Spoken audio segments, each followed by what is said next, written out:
Hello, welcome to the Regulating and Raising podcast. Today's conversation is for the woman who has carried shame about her body for as long as she can probably remember. And she's ready to find out that so much of it was just never even hers to begin with. So I am joined by Meghan. She is a somatic embodiment and sacred sexuality coach who helps women reconnect with their bodies and their pleasure by releasing shame, rebuilding trust, and feeling safe, alive, and fully expressed. So, her trauma informed approach creates space for deep healing through body awareness, sensual aliveness, and authentic self connection. So, Meghan draws from her training as a VITA Sex, love, and relationship coach over 20 years as a somatic movement artist and her experience as a Kundalini yoga teacher, solo mother, and nature lover.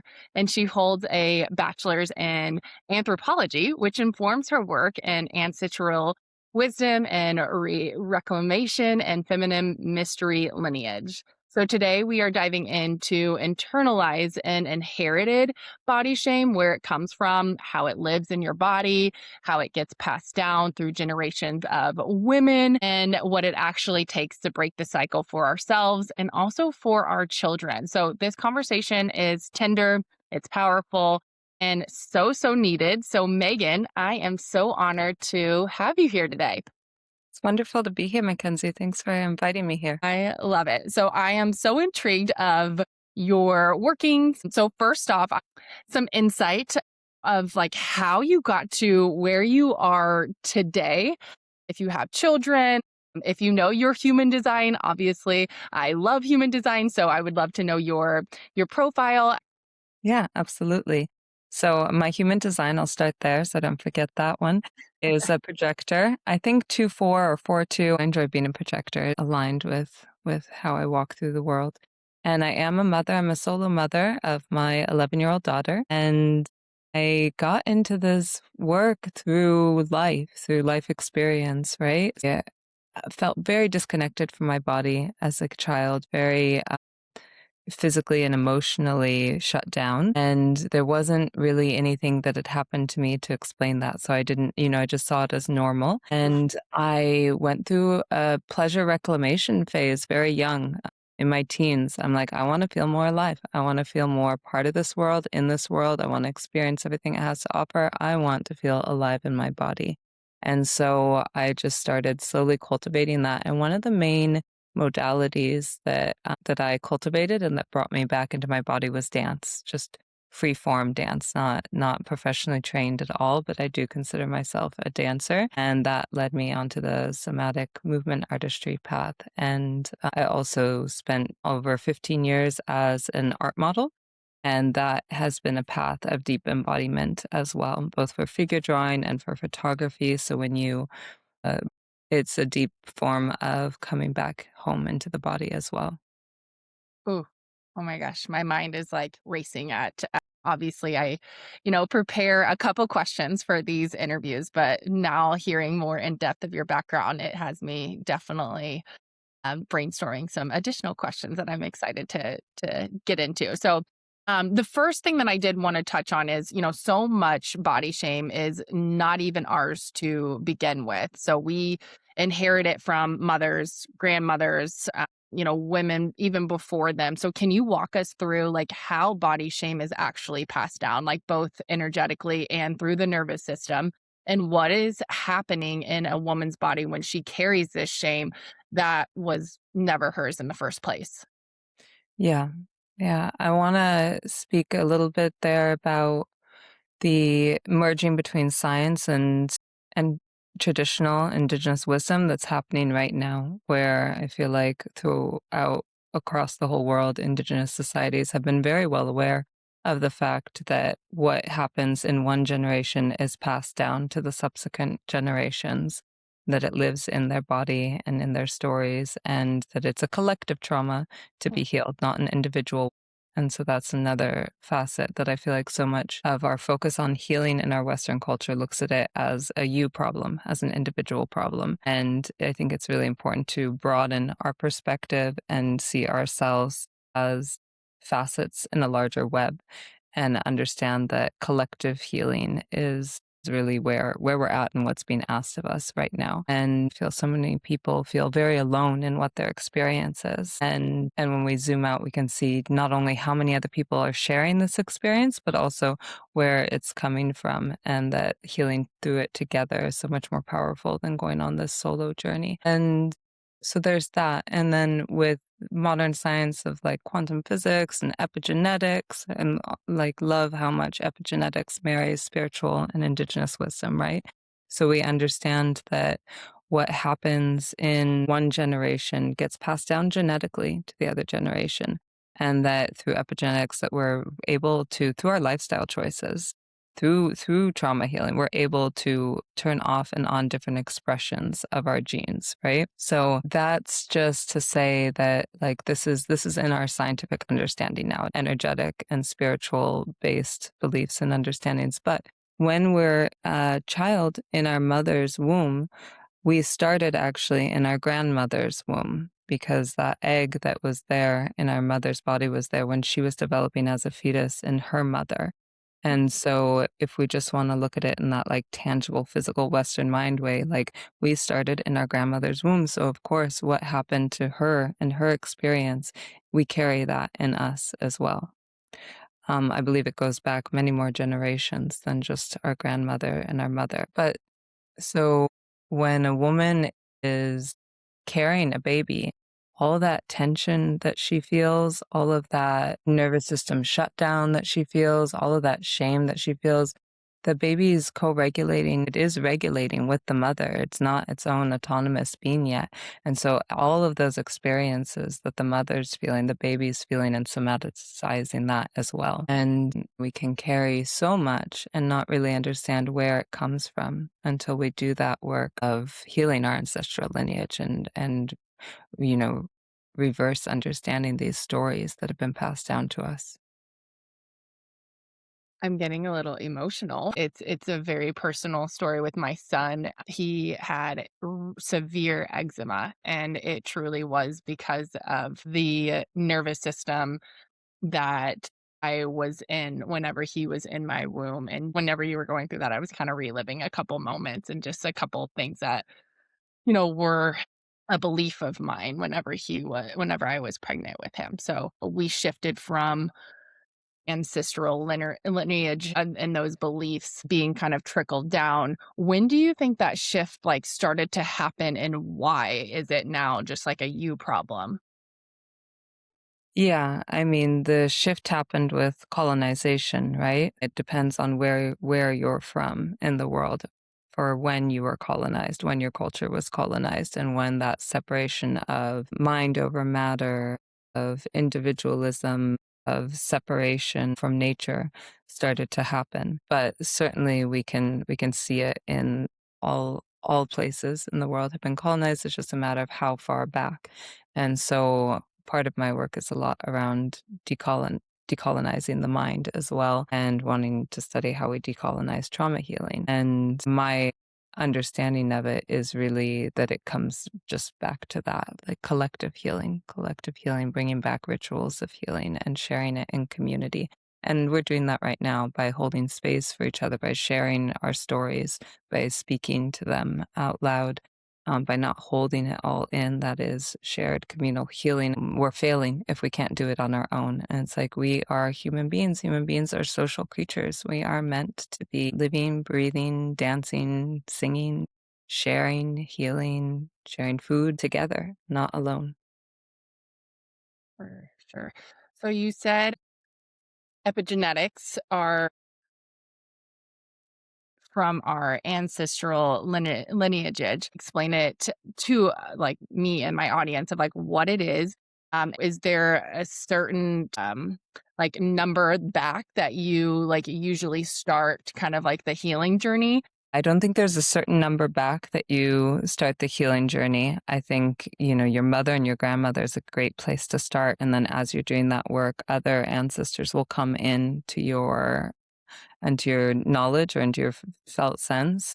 you'll gain a connection with them and start to do that healing work with them if that's what needs to happen. For example, I know that I share a deep connection with my great grandmother on my maternal lineage side, and that she died 2 days before I was born. And there is like several different synchronicities and connections there that kind of weave our lives together that I found interesting. So once I discovered that, I did more research on her through our, what was remembered of her in the family. And then for epigenetics, that's going back to my biological anthropology, biological and evolutionary anthropology degree.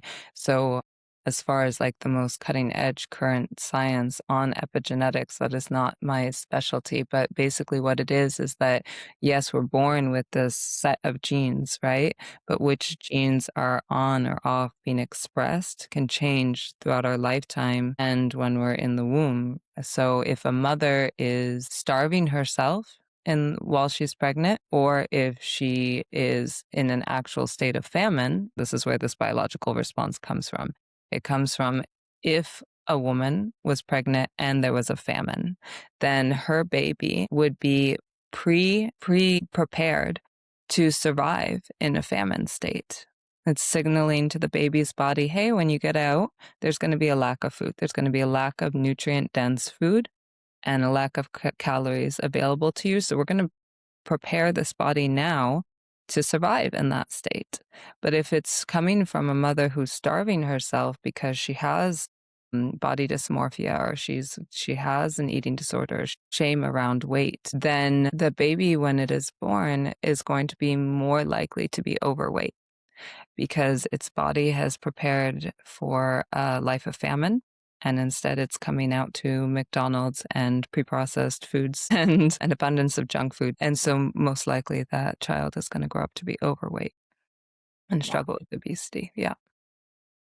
And obviously, we're seeing, numbers of that increase, which just means that this work is just that much more important for the mom who, like, logically knows, like, I, feel ashamed, but she feels it like deep in her tissues. Like, what does the work of releasing that shame actually look like? And how like does like somatic embodiment practices like reach the places that mindset work and affirmations like simply aren't, healing or cannot? Yeah, that's such an important question. And I feel like it's really important to acknowledge that sometimes we understand that we're, where the shame's coming from. We know we had a specific childhood trauma, or our parents were constantly telling us negative things around our body. This is where the shame and trauma comes from. I know what I'm healing. And other times it can go back ancestrally, it can go back through our lineage or go back to our experience in the womb, and we cannot have a lot of clarity on why that's there within us, why we're holding and carrying that, and where that comes from. And so, either one, we heal that by going through the body, but I feel it becomes especially more important to heal it through the body, through somatic work, when you're not even really clear on where this comes from and how far back it goes, because that makes it a lot harder to approach it from a top down approach, from I'm just going to change my mindset. I'm Mhm. going to tell myself, look in the mirror and tell myself I'm beautiful. I'm going to do positive affirmations. Like these are good and they're helpful. So my work is all about embodiment, right? Like really feeling it, owning it in your bones, not just speaking it, really living and breathing it and knowing it, that bone deep wisdom of experiential wisdom. Like this is me, this is who I am, this is my truth now. And so with the somatic work, when we're carrying a lot of body shame, we tend to be in a chronic state of freeze, a lot of tension in the body. There's a desire to make ourselves smaller, voice smaller. Voice is maybe, coming from higher up in our body and up here in the throat or even up in the nose, and we can't bring it down into our chest, into our diaphragm, into the womb. And a lot of tightness. And when we're feeling tight, we're making ourselves small. And we're feeling like, okay, this is where it's safe for me. I'm safe and I'm comfortable when I'm not taking up a lot of space. when I'm not fully expressed. And so if that's safety to you, the body is always going to choose and prioritize safety over pleasure or over our desires for growth and expansion, right? It's going to prioritize and choose safety because that is how we survive. And yeah. And so telling ourselves, just get bigger, just take up more space, just become more expressed, is not going to create the shifts that we're looking for. So when we do the somatic work, we're coming into the body and we're becoming aware of where we're holding tension, of where we don't feel safe, and we're becoming literate in the language of our body, and we're rebuilding trust with our body. Because chances are when you're carrying that level of shame and unsafety in the body that you've learned to not trust the body, and vice versa, the body's learned to not trust you because you haven't been listening to it, because you've been taught and trained in this world to negate the signals and communication from the body. You've been taught to ignore when you're hungry. You've been taught to ignore when it's time to rest. You've been taught to ignore the most basic, human functions and override them. And you've also been taught that the language of the body is subpar, right? That we value logic of the mind much more than the language of the body, that it's not to be trusted, that it's woo-woo, and that women are untrustworthy as well if they're focusing on embodied wisdom rather than the logic of them. So we have all of this conditioning in our society, in our culture as well, of devaluing the wisdom of the body. And so on all levels, from the unsafety and the shame that we're carrying to the soup that we're being raised in, that's conditioning us and growing us, we've been taught just not to go there. Just don't go there. And so it can feel really unsafe to even go and take that first step of attuning to and listening and being with what you feel inside the body. But when you go there, you learn to rebuild trust with yourself. You learn to listen again. You learn to rebuild your connection with your intuition. And you go into those places that are tight and that are carrying shame, and you can just be with them. And the more acceptance and love you can bring to those areas that have been holding all that tension, and say, I see you. Thank you for holding this for me when I couldn't, and I'm ready now to hold it and look at it. If someone, is listening and they're like, yes, like my self talk when I look in the mirror is, just awful. Where do you even where do you direct, women to even start that journey? Like, is it just like breath work? Is it meditation? Is it journaling? What is your suggestion to deepen that connection so that the healing process can actually come to fruition? Yes to all of those. Yes to all of the above. And it's so individual where women are ready to be met and where they're ready to go, right? So if a woman is comfortable with looking in the mirror and sending love to each body part, wonderful. If she is comfortable with beginning freeform celebratory dance ritual in her living room each morning, like wonderful, absolutely. Like go there, do that. But some women need to be met just where they are in that moment, and that might be sitting with numbness and just being with the numbness. My whole body is numb. I don't feel anything below the neck. Then just be with that numbness, because numbness is also sensation. So the focus goes where the sensation is, and we have this idea that numbness is a empty void, that there's nothing there, and that we just want to reject that because we were looking to feel pleasure instead. Mhm. So the numbness is there. Be with the numbness, because it's a journey of radical acceptance of being with what is here and now. And so even with the breath work can be too activating and too triggering for some women. It can bring them too much back into the original trauma state, right? Mhm. So even the breath work can change, or who I'm working with. And you can do really slow, simple breath practices to begin. But if a woman is chronically, only coming down to here with her breath, with her voice, with her awareness, only down to her neck, then even just doing a simple, deep, full belly breath can bring up a lot. So it's always really about meeting, if I'm working with someone, meeting my client where they're at, or if you're doing this work on your own, meeting yourself where you're at and not expecting yourself to be somewhere other than where you are, because that's not self loving either. And so it's really a path of radical self love, radical self compassion, and radical acceptance. So wherever you are, just to be with that with full love and meeting yourself there. But yes to the breath work, yes to the dance. All of those are beautiful when they feel like a full yes inside of a woman's body. Yes. So try it and Hmm. see Yeah. what how your body responds. Hmm. One thing that I've become aware is that, this journey is a lot of inner work. And so the wins are not, super flashy. Yeah.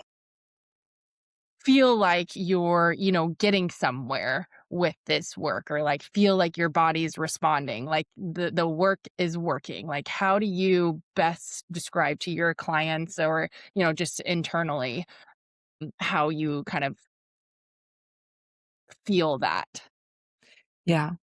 Well, I'll speak just to women because you could be doing this work with me or with another somatic practitioner, or you could be doing it on your own. So I think the woman's internal experience can be huge shifts for her. It just might not be externally very measurable, right? So Yeah. other people may not be noticing, they might not be seeing it yet. But oftentimes, yes, that even your relationships will shift, especially in the home and in the workplace, right? Because as you come into more power in your body, you come into more power to speak your truth in the workplace, in the home, you come into more power to own your boundaries with love, more ability to self regulate as well. That's important in parenting, even though you're not seeing anything change, perhaps physically, any physical markers changing.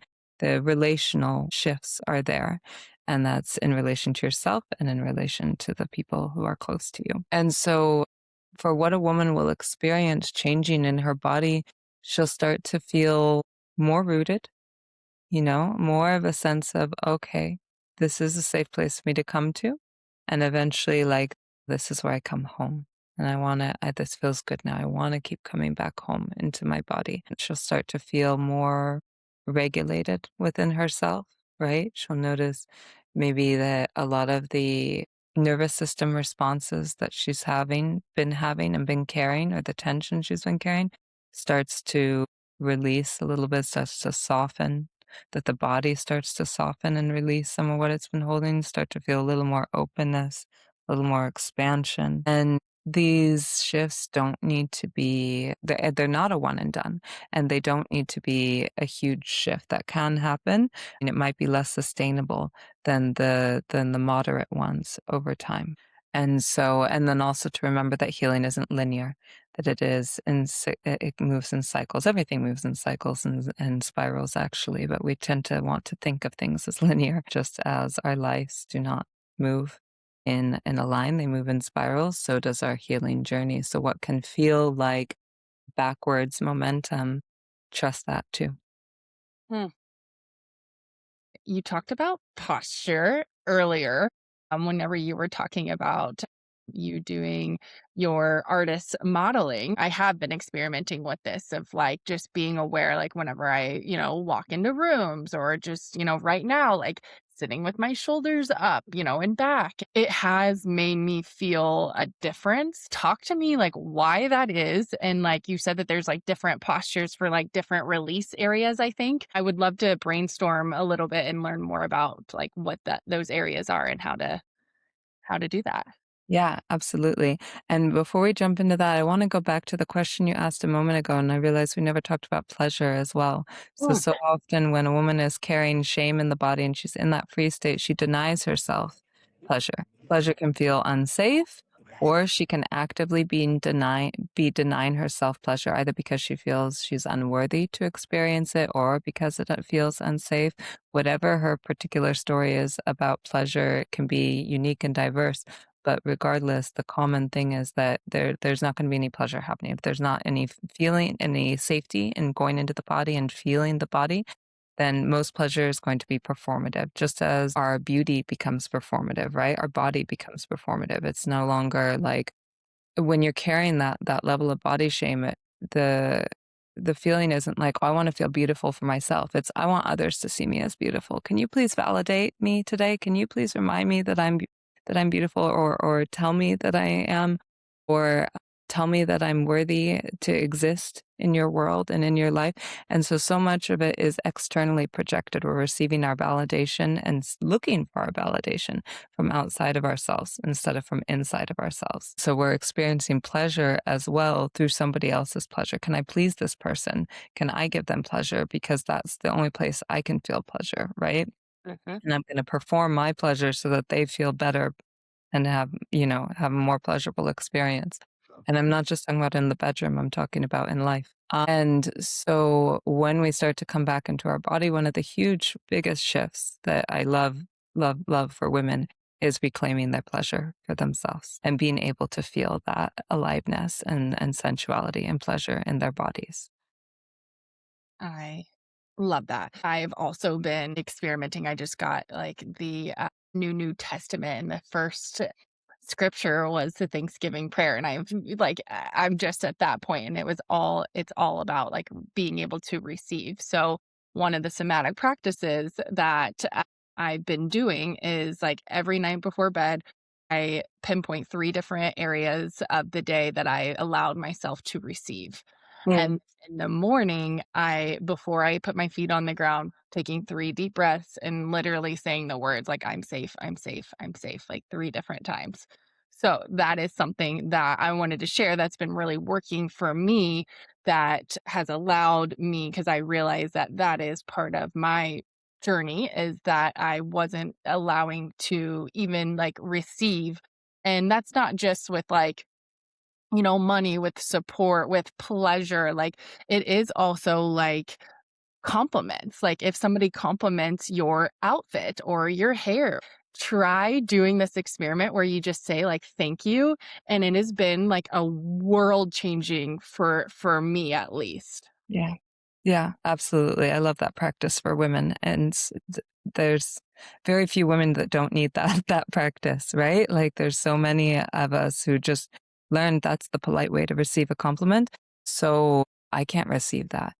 And if Mhm. you can't receive a simple compliment from a stranger on the street, then how much are you closing off, your partner from loving you? And yourself from loving you.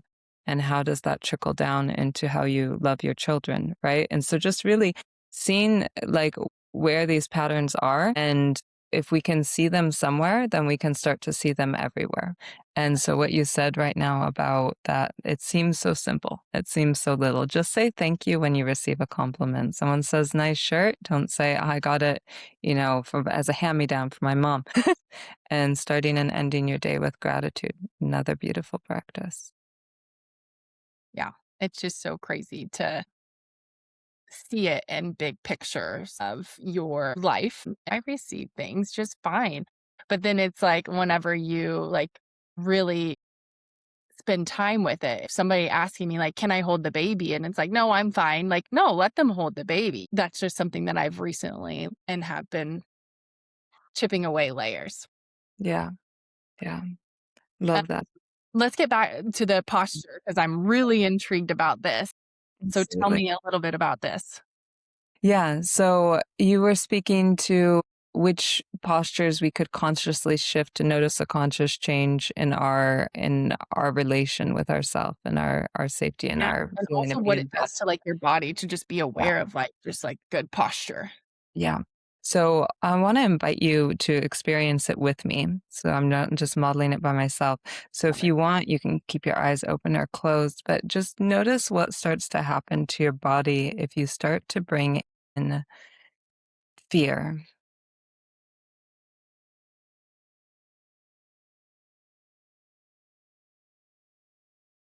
Now bring in unsafety,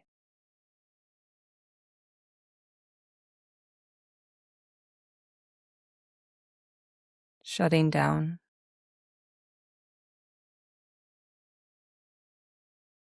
making yourself small.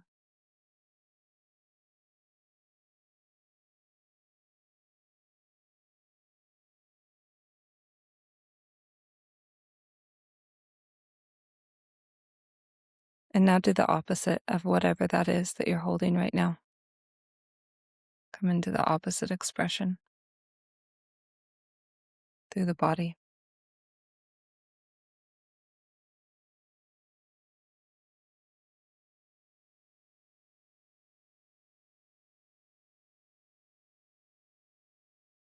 And what did you notice shift in your posture through that simple exercise? Everything. I feel like my shoulders were like crouching down, like I could feel like my chest like closing up whenever we were starting, and then whenever we expand, like I could feel everything just kind of like there's like a string on my back, like Hmm. pulling me up, and Yeah. just like expansion in my lungs and everything. Yeah, yeah. So this is somatic work, like, I could tell you what your body's gonna do and what to expect and what to think, or you can feel it in your own body, right? Because everybody's body is unique. Yes, we share common patterns, but it lands much more powerfully when we notice it and experience it in our own body, 1, rather than someone telling you. And 2, we notice it then the next time, we're really going to live this wisdom. We're going to embody this wisdom rather than someone talking at us and telling us what to believe about our bodies and what to look for in our bodies. The next time you come into a free state or feeling unworthy or feeling shame in your body, pause and notice, what am I feeling right now? What's my posture? And then, if you can, try and bring in the opposite posture and notice how that actually shifts in real time in that moment, how you're feeling right then, the energy you're carrying in your body, the emotions you're holding, what shifts by consciously doing the opposite movement. And often it'll be moving from a contraction to an expanded state.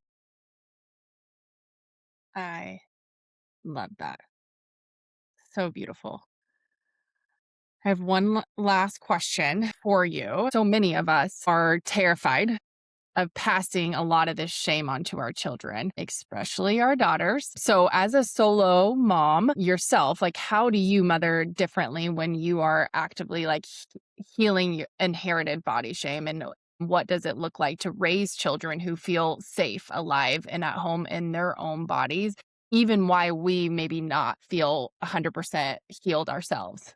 Yeah. Yeah, and this is such a huge topic, and I think it is the heart of, why we do the work that we do, right? It's not just for us, it's for our children, for their children. And I feel like so many of us in this generation in particular are cycle breakers, and then the younger generations too, but I feel like we are, generations upon generations now of people who are waking up and being like, "This stops with me. I'm going to change this and break this cycle." And even if it doesn't, even if you notice that, oh, I'm still passing on certain patterns to my children, I think it's so important to be compassionate and forgiving of ourselves for that too, because we can't break all the cycles in one generation. It's oftentimes beyond our capacity to do so. So some things will get handed down, and give yourself, forgiveness and love for that too. And even celebrate yourself for your awareness around that. That, oh, look, at least I'm aware of this pattern. My mother, my grandmother wasn't even aware of what she was passing down. At least I am aware, and so I can begin to work with it more and more and give myself forgiveness for the parts and places where I didn't do my best, or I did my best, but it wasn't good enough for me, right? And I Mhm. say this because I know as mothers, we carry so much shame for those moments when we pass something on to our children. We can see, "Oh, gosh, I didn't do that well," or, "Look, my daughter or my son are exhibiting this patterns that I never wanted them to exhibit." And we can just carry that all on ourselves. And it's like these children chose to come in with us for a reason, and they are going to have so many more tools than we did to thrive, to heal, to live their best lives, and they're going to be cycle breakers of their own, and we're not there yet. So to give ourselves some forgiveness and some space and some leeway to make mistakes, and remember we're not perfect, we are human. And then to answer, yeah, to get into the heart of the question, I guess I'll start with a story. My mother was somebody who struggled her whole teen and adult life with a severe eating disorder. I was a couple years old and she went in for hospitalization to finally get help and heal this. And I was 2 at the time, so I have no memory of that. Now, I know that my mother struggled with a severe eating disorder and body dysmorphia and, you know, carried a ton of body shame because she told me, not because she modeled it for me. So I was very lucky in that way that she was consciously and determined enough to heal this once she had her 2 daughters, and that she didn't pass it on to us through her behavior and through her words and through how she interacted with or talked to my sister and I. Could any of that have been passed on, energetically? Yeah, absolutely. But the what she chose to model for us was somebody who loves their body and is at home in their body. Whether because she'd had that level of transformation by the time I was old enough to notice, or whether it was because she was choosing every day to just show up for us in this way because she knew the consequences of if her daughters grew up not loving their bodies.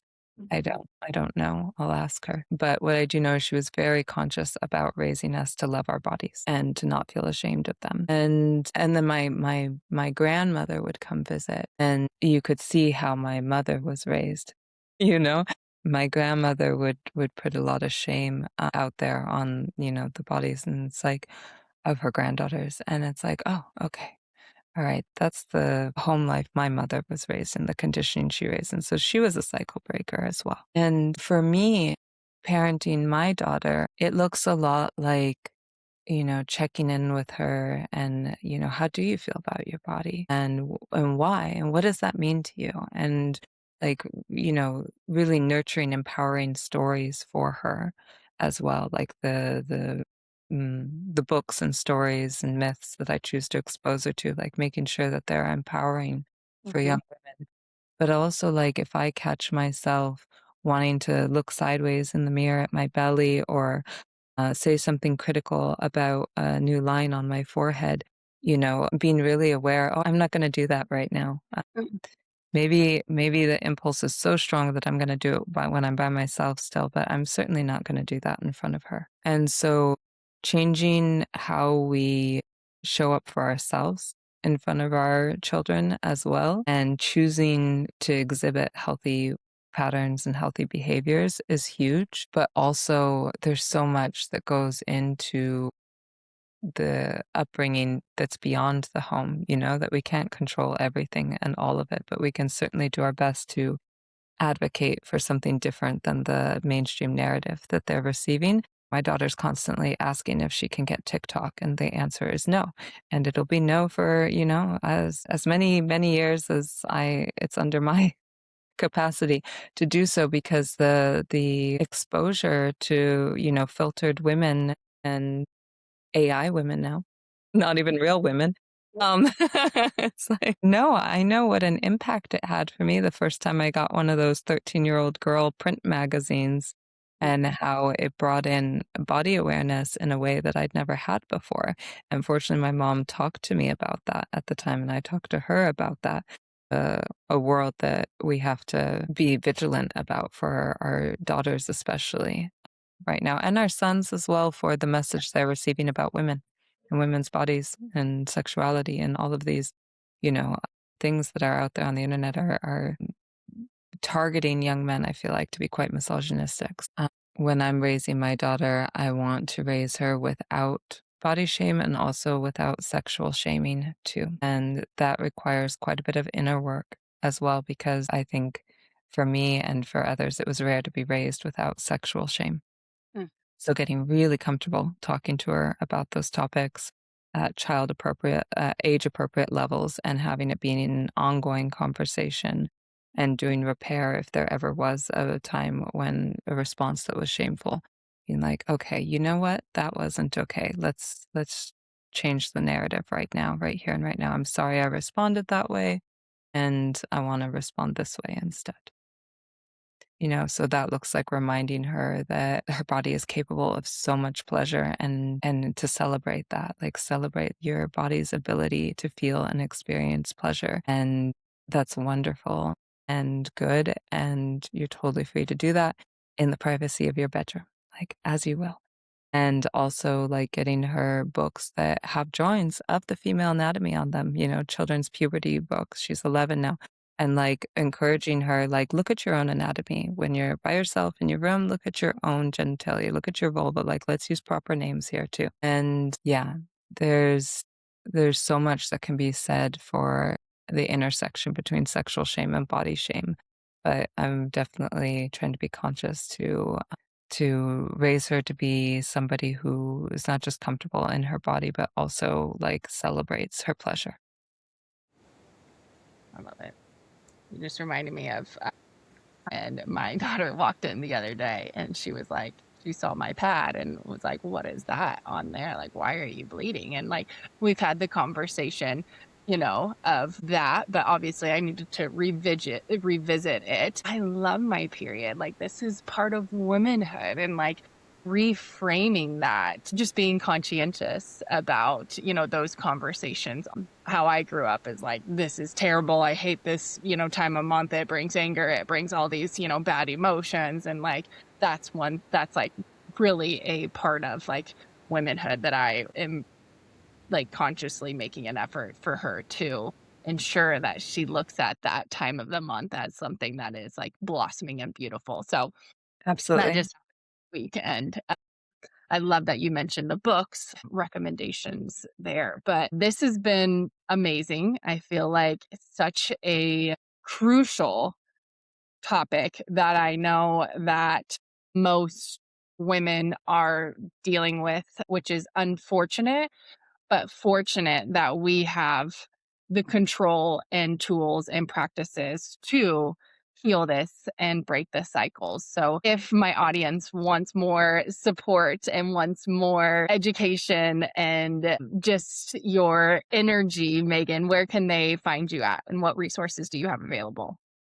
Yeah, absolutely. On Instagram, I go by Wise Wild Embodied, so they can find me there. And I sent you, I believe, a link to the, yeah, it's called the Sensual Self-Devotion Ritual. So they can absolutely pick that up. It is about a 15-minute guided audio that brings women into their bodies in a way that is self-loving, that is celebratory, that is sensual, and it meets you where you're at. So it's a really beautiful journey that I recommend for everyone, regardless of where they're at in their embodiment journey and their self-love journey. And it's a really fun one too. So that's the sensual self-devotion ritual. I can't wait to try it. I'm super excited. And I will definitely link that all in the show notes so that you can easily find it and access it. So, well, Meghan, such a pleasure. Thank you for joining me today, and we will talk soon. Thank you, MaKenzie. Take care.